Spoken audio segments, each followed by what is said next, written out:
Welcome to the election of the year. This is Iconic TV, and today is time to cast your vote. And I want to know, did you guys cast your vote today in the US? It is election day. This is a big election. And have you noticed how fueled up it was? Have you noticed how charged up everything was for this election? There was a lot of controversy. There was a lot of heated debate, and there were a lot of people that were very divided about taking a stand for what they believed in. And they were, this year, it seemed like people were very convicted about whatever their side was. Have you noticed that?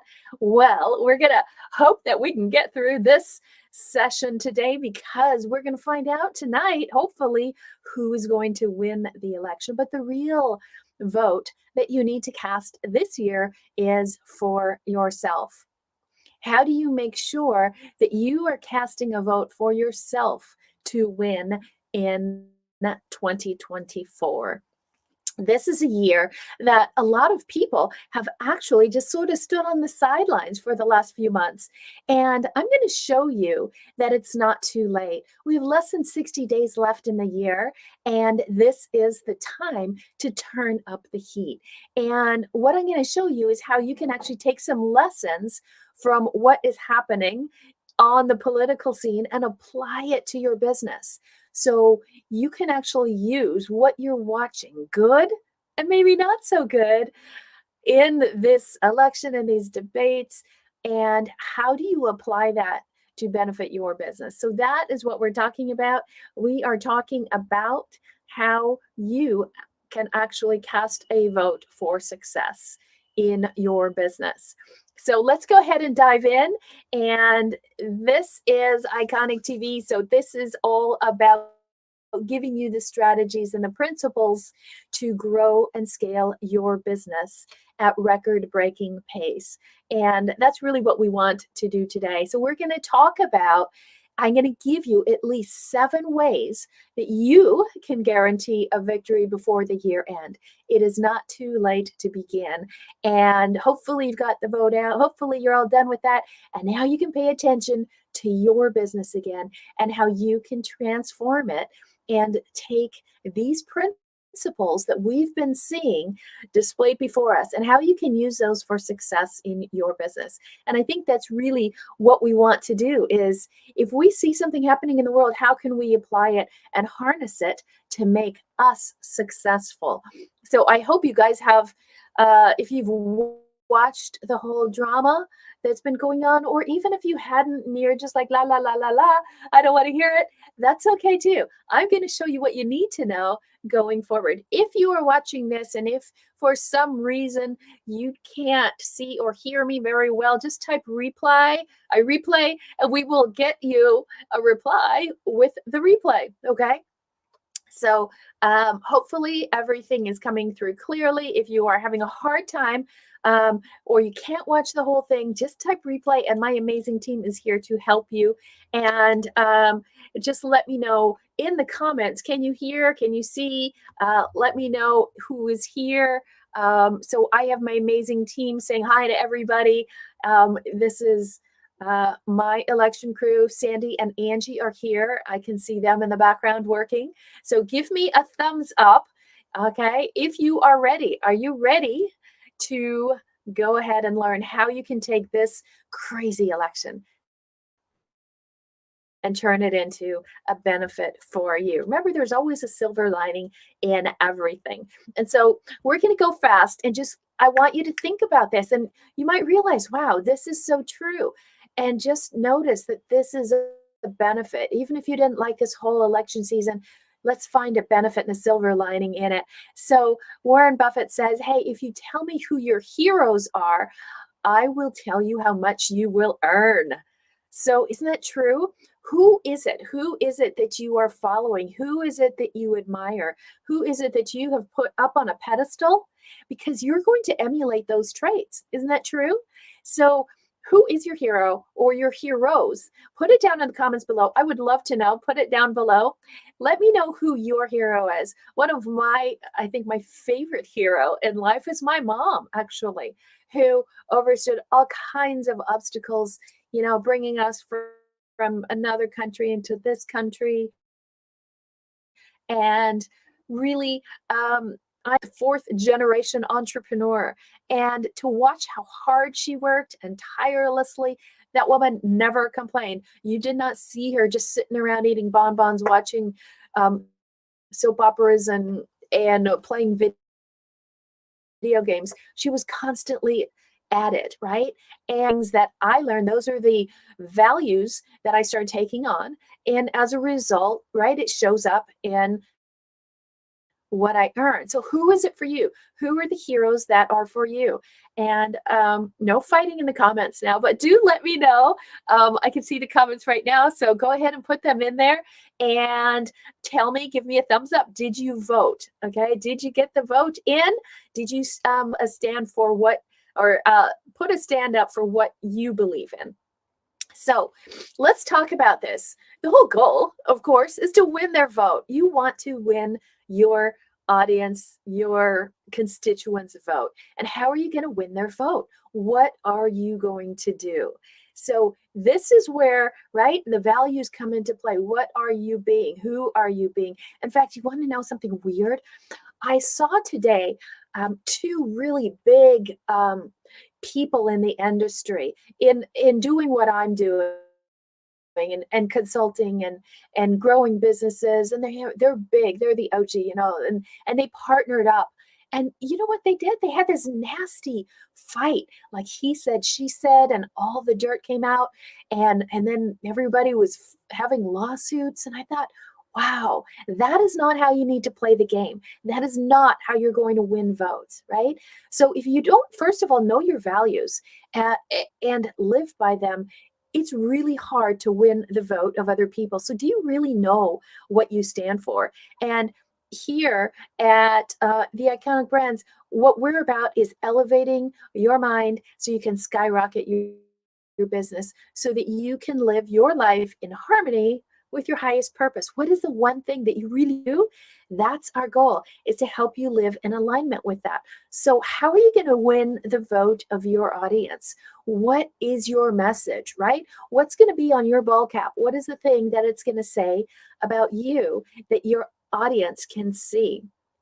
So let's dive into some of these. First of all, your actions and your words have to align. If what you say is one thing and what you do is another, that's not going to work. How many times have you been around people or you've connected with people and they say, hey, we're going to do this, I've got this for you, and they don't do it?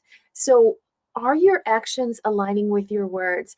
Is what you say, hey, this is all going to happen, and then you let people down, and you wonder, if you let people down, guess what? Your income is going to come down as well. So your actions and your words must be in alignment. They must be congruent. Otherwise, you're going to get a lot of friction from your audience. So give yourself a vote and see, how am I doing on these things? Am I doing what it takes to win their vote? Am I speaking the things that are what I'm doing? If you ever feel like an imposter, anybody out there feel like they have imposter syndrome every once in a while, like, oh, I don't feel good enough, I can't ask for that, I can't do that, who's going to buy this from me? Guess what? Your words and your actions are not aligning. So how do you get rid of imposter syndrome? There's a one simple way. It's the easiest thing in the world. You know what it is? Just do what you say. Just do what you say. Then you don't have to worry about it. So what's the next thing? Pick a side. You see this. Politicians pick their side. And in the US, it's generally a two-party state, right? We have two main parties. Sometimes there's a third party, but it usually ends up getting washed out, because what's that saying is singularity. We go right back to the SOAR, SOAR. This is the whole concept of everything we do. And you see it in the way that people vote. People want to know, what side are you on, right? What are you going to do? What do you stand for? Pick one side. Be very clear what your one thing is that you do, and people that are in alignment with that will follow. You don't have to please everybody. Don't try to win that argument. It doesn't work, okay? Just pick your side and go with that. The next thing that you have to do as a politician, right? And you are politicking your business, is you've got to gather support. They spend a lot of time gathering people up, gathering volunteers, gathering people on their side, gathering people on their cabinet, which is like your board, okay? So how are you doing? Are you able to gather up enough support for what you do and for what you believe? And that's two sides, right? On one side, you have to gather up your team, okay? And then on the other side, you have to gather up your clients, okay? And those two work together because your team supports your clients and your prospects. So, how good are you at gathering support? Do people stick with you, or do they just kind of drive by and come and they switch over to another party? So, you've got to figure out how can you gather up more support for what you do. And one of the ways that people do this is they stir up a lot of emotion. Would you guys agree? Whether you love this whole political thing or not, would you agree that there was a lot of emotion stirred up, right? People don't really pay attention unless there's something happening, unless there's some emotion. And you have to create emotion in order for you to be successful and for you to end the year strong and hit your numbers. So, how are you generating emotion? Are you just talking? This is the fact, and this is a feature, and this is a benefit, and we do this, and we've been around for 10 years, and we are the best at what we do, and we deliver fast service. That's boring. What is the emotion around it? And what that means is people move, right? Motive in action. That's motivation, right? How do you get them inspired and to move? You've got to use emotion. One of the ways is by what you're saying to them in their head, right? What are they thinking? Okay. And what do they feel? They don't have a problem, they are not going to move. Okay. Why are people paying attention in this election? Why is it so heated? Why is this, going down in history as one of those great dividing ones? Is because people have a lot of emotion. They have a big problem they want to solve. So they get very emotionalized about it. And that's why people are really casting their vote. And that's what you want them to do, is you want to cast to vote for you, and you have to stir up the emotion. You have to know what's in here. What do they feel? What is their problem? What is the outcome that they want? And if you can get them emotionalized about that, you can get them on their side. So you see, it's not that hard to be a politician, and you don't have to be crooked. So don't waver. Don't flip flop. Okay. If you say you're for something, be that all the way. And what do I mean by this? Not just in what you say, but in what you do. If one year you're doing this, and then the next year you're in another business, and then 3 years later you're in another business, people can't follow along that quickly, right? You want to have a long-term residence in what you do. Stick to it. If you can't see yourself doing what you do for 5 years solid, 10 years hopefully, then don't do it. You're not that committed. So don't waver, don't be in and out, and not just in and out like, okay, today we're gonna do we're a hair salon, and then next day you're a fitness center, and then the next day you do gutters. Okay. Whatever it is, don't keep flipping around. Okay. Just commit to make that. And also means don't worry. Don't just because it's a hard season or a hard year or maybe you had a rough personal thing going on, don't not show up, right? Show up, be all in, just don't waver. Let people know that they can depend on you. It's really what people want. And so hopefully you all are going to vote for me, right? You're going to book a call with us because we come here every Tuesday, 5 o'clock for Iconic TV. And this is the money fix. What are the things that you can do to fix the money problem in your business? And so what we're doing is just looking at the obvious things, and that's the stuff right in front of you. One of the things that you have to do, and this is actually what we call step 2 in our 7-figure CEO formula, is you must know your opponent. Okay. Who are you dealing with? Who is the opposite, right? And by the opposite, that can be your opponent. Who is your competitor? What are they doing? Who are they attracting? How do you get ahead of them, right? How can you do something different that can take away the audience's attention from them and bring it on to you? And if you know them, then you know what they are lacking in what they deliver, and then you can actually attract that to you. So you've got to know your opponent, but you also need to know your constituents. Like, what is your audience? Who are they? And so many people are out there trying to run a business. And I say, well, who are the major influencers? Who are the big people that everyone in your field is following? And people look at me like deers in the road. I'm like, what? I don't know. I guess I'll go ask ChatGPT. No, you've got to get out there. You got to do the surveys. You have to study your competition, and you have to study your market and your audience. If you don't know that, you're not ready to be in business yet. Okay. So there is a question that I have for you. There's two kinds of ways to figure out what kind of business owner, what kind of leader are you? So I'm going to talk about that in a second. So what do you think the way you distinguish that is? Hold on, I'm going to show you, because that's one of the most important questions. What do politicians also do? They create fundraisers. They're always raising funds, raising money.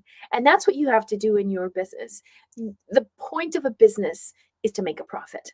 This is not a charity. This is your business. You've got less than 2 months at this point. And what can you do? What are the fundraisers that you can create? Last week, go ask for it. Last week, we showed you how to do your Black Friday promotions, and we gave you everything.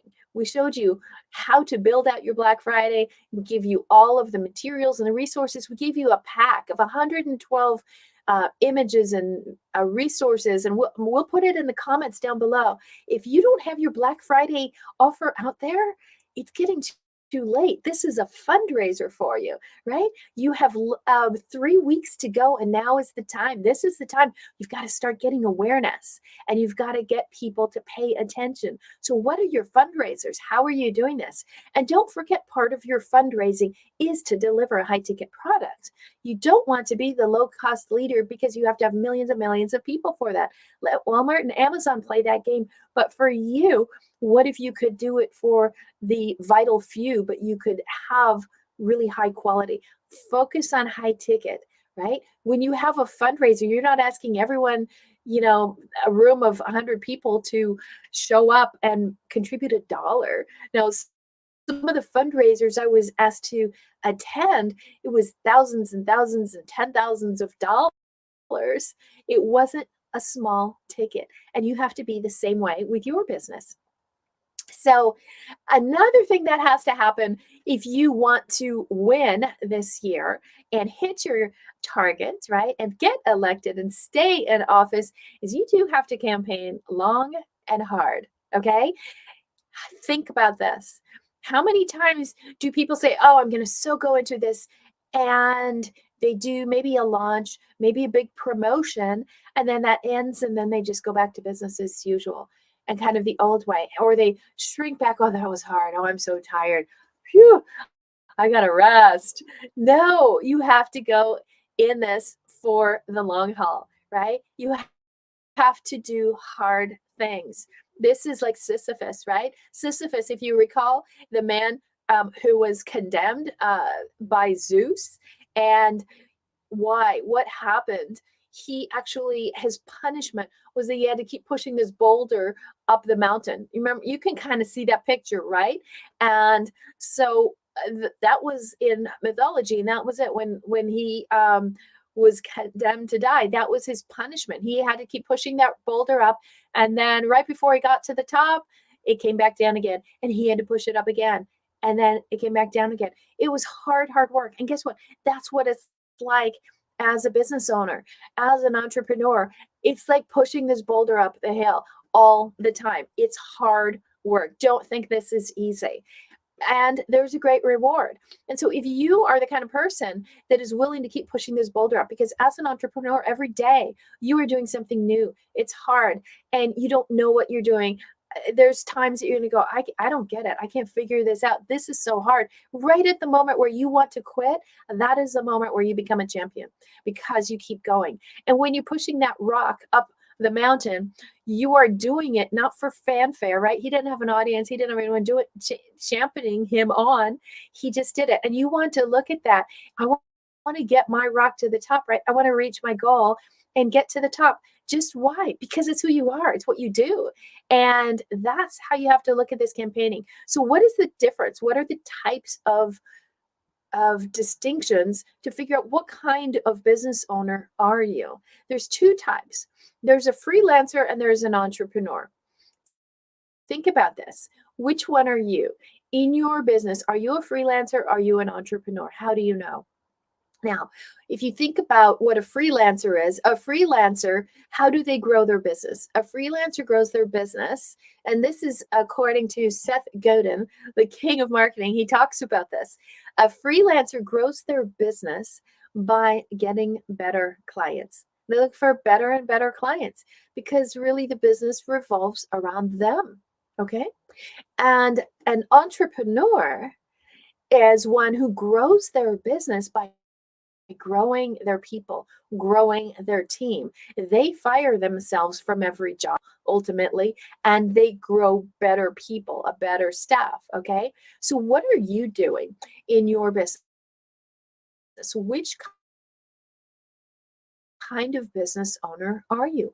Where it revolves around building a bigger team. Put it down in the comments. Let me know because that's a distinction of how you are going to be. You might have a different outcome when you are growing your business as an entrepreneur versus growing as a freelancer. And it doesn't matter. There's no right or wrong, but you have to know that there is a difference. And that's a different strategy when you grow your business. But this long and hard part comes into play. You must understand you've got to campaign long and hard. This is not a short and easy road. This is not a get rich quick. And this isn't about the lifestyle play. And I just want to be on the computer on the beach and take fun pictures of myself. That is not reality. Okay. Those are the people that aren't in office the next year. So you want to stay in office. Okay. Now, so we're getting to the last few points that you have to understand is think about this. You've got to validate your story. If you're out there campaigning and saying all these things, can you validate it? If somebody fact checks you, does it come out right? And what is the fact checking? The fact checking is, can you offer up the testimonials? Can you have people say, yes, this happened? This company came out and did work for us and they were amazing. Or I worked with this person for 5 years and I grew tremendously. Or as Chris, when he came to us, right, he was $350,000 in debt and he had 42 staff and he was 1 week away from not making payroll. And so it started with 1 9 months, and then he went to 2 million in a year, 5 million the next year. He's making over $12 million a year. So that's a way to validate a story. How are you validating your story? If we say, how do we grow from 6 figures to 7 figures in 1 year or less, like I did with my company, right? Then we want to validate with the stories. So it's very important if you're going to hit your goal for this year that you have a collection of stories that you can validate that you are the best at what you do. Now, is this all making sense to you guys? Do you understand that if you think about it from a political perspective as being a leading candidate and you run your business that way, I promise you'll make big strides. So this is an obvious one, but it's very powerful. It's very important. Hey, tell the truth. It's so simple. You don't have to worry about the fact checking or anything. Just tell the truth, right? Tell the truth, do what you say. It's so simple. How many people, when you run into business or you do business with them, you wonder how, I don't know. I don't know if I really trust them. And then there's some people you're like, I get it. This person speaks my language. It's right on. Everything they say is exactly what I am seeing happen. That's what you need to do. Tell the truth. Don't stretch it. There is no need because you will get busted. Okay. So if you didn't do something, just don't do it, right? Just don't spin it. Just tell what's true. I don't know why this is so hard for a lot of people. This integrity thing, people are saying, oh, I'm so authentic, but they're not telling you the truth. Okay. Tell the truth. It's so easy to, if you've never read the book Truth versus Falsehood by my mentor for 12 years, Dr. David Hawkins, MD, PhD, go read that book, right? And you will learn how you can actually physically distinguish truth from falsehood. And if you use that in your business, I promise you it'll make you a fortune. And it's something that we teach to our clients all the time is being able to distinguish the truth from falsehood. And Dr. David Hawkins talks about that man's greatest weakness is the inability to tell truth from falsehood. And that is his whole premise that his business and his teaching was around. And if you think about that, if you knew going into every situation, is this someone who's being honest? Is this someone I want to bring on as a client or to partner with or to bring on as a vendor, right? And if you knew if this person was truthful or not right away, it'd be so much easier. It would take away a lot of the fear and worry that people have, and just to be able to calibrate what is the level of truth that they speak with. And so if you want any information about that, if you want to know, how do I do that in my business? And how can I tell in 15 seconds? I actually calibrate people that I work with and that come to me or that are wanting to work with us. We're hiring a bunch of people right now, and in 15 seconds, I can calibrate with that, whether that person is truthful or not. It's a wonderful gift, and if you want to learn how to do it, just reach out, and we can get you everything that you need to learn how to do that. So the last thing is to celebrate, right? If you tell the truth, you're probably going to win, and then it's time to celebrate and celebrate with your people. Share the fruits of your success. And now that you've got there, now that you're in the highest office on the land, you are CEO, you're running everything, you are at the head of your niche and your marketplace. Keep doing you in office in the first place. Keep doing what put you in that high place, and don't pull back. Don't don't start coasting. Over deliver, give more, keep creating, and that will keep you there. A lot of people think, oh, I got here, now that we made X amount of money, I'm going to pull back and just do everything automated or let other people do it, and I'm not going to show up. Well, that's not going to last, because the thing that got you there is the thing that will keep going for you. So deliver more, because remember, just like Sisyphus, we're always pushing that rock up the mountain. It just doesn't end. It's just that we get better, we get stronger, and that's how you build a 7-figure business. So now what I want you to do next week, I'm going to show you some more things that you can do for this holiday season, for fundraising, for promoting your business. And if you haven't got our Black Friday offer yet, please type Black Friday down there, and you can also go to www.theiconicleader.com/Black Friday. And you can see our 112 piece of gift that we have packaged together. It's a promotion. So if you know you need to get your Black Friday promotion out and you haven't started, or you don't know what to do, you don't even know what offer to make, it's the number one sales day of the year. There's over $8 billion of sales. You cannot not do anything. You've got to get out there, figure out your offer, and go celebrate the win. So we will see you next week here on Iconic TV, and we have a new money fix for you next week. So every week we've got a 30-minute money fix, and we will see you next week. Have a great evening, and congratulations to you for casting a vote for yourself and your success in 2024. Go out and be iconic.